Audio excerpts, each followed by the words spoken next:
Alright, here's our key to our test. It's over 3 up 2, and it's a parabola. It's solid because it's equal to it. The y is smaller, so it's everything below the parabola. A line, y-intercept's at 3, slope is 1, and then the y is smaller, so it's everything below that line, so both spots right there. Over 3, down 1, and then absolute value graph. It's shaded on top, so it should be y is greater than. And then the circle is over 3, down 2, and then the radius is 9. And if I plugged in this point, it would have to be true because it's shaded inside. So if I plug in that point, which is the center, that would be 0. That would be 0. So 9 is greater than or equal to 0.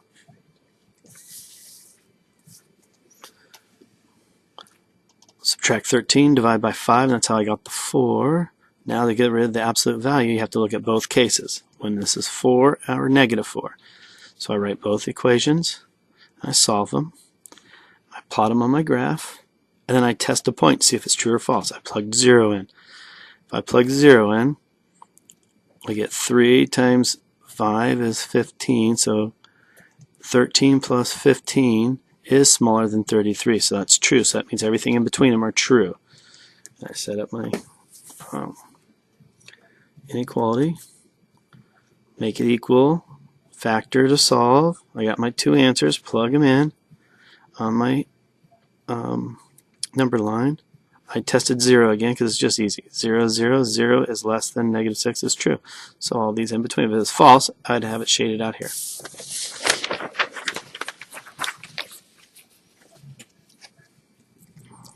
The inverse means you're just switching the x's and y's and solving. Switch my x and y. This is just a fancy way of writing y. And then I solved. Add the 5 to both sides. Cubed gets rid of the cubed root. Multiply gets rid of divide. Subtract gets rid of addition. Then all I have to do is take negative 2 and plug it into the equation to get 77. The inverse is just switching the x's and y's, and then I have to solve for the y. So to solve for the y, I write log base 2. Logs are always equal to the exponent, and then the x. Switch the x's and y's, and then log base 7 equals y minus 4, and the x goes there. And then just add 4 to both sides. Simplifying, you just factor and factor and factor and factor, and then simplify. These are actually the same thing, so I just cross those off, factor the top, and the bottom was already factored. Those cancel out. Leaves me that over 1, but you don't have to write that. Factor, factor, factor, factor. When you're dividing, it's really multiplying by the reciprocal. So when I factored that, I put it on top. Factor that, put it on the bottom. Cancel everything out. That's what I'm left with.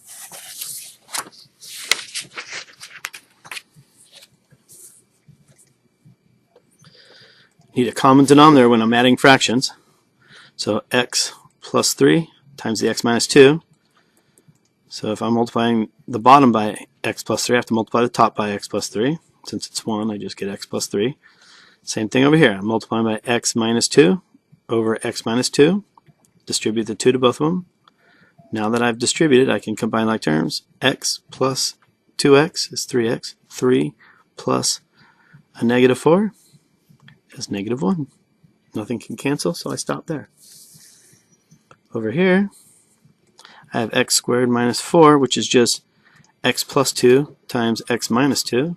So this one's missing an x plus 2. So I multiply x plus 2 over x plus 2. Distribute.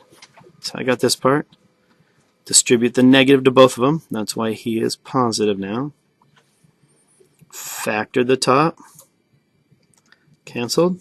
And that's what I'm left with. Most people did very well on that.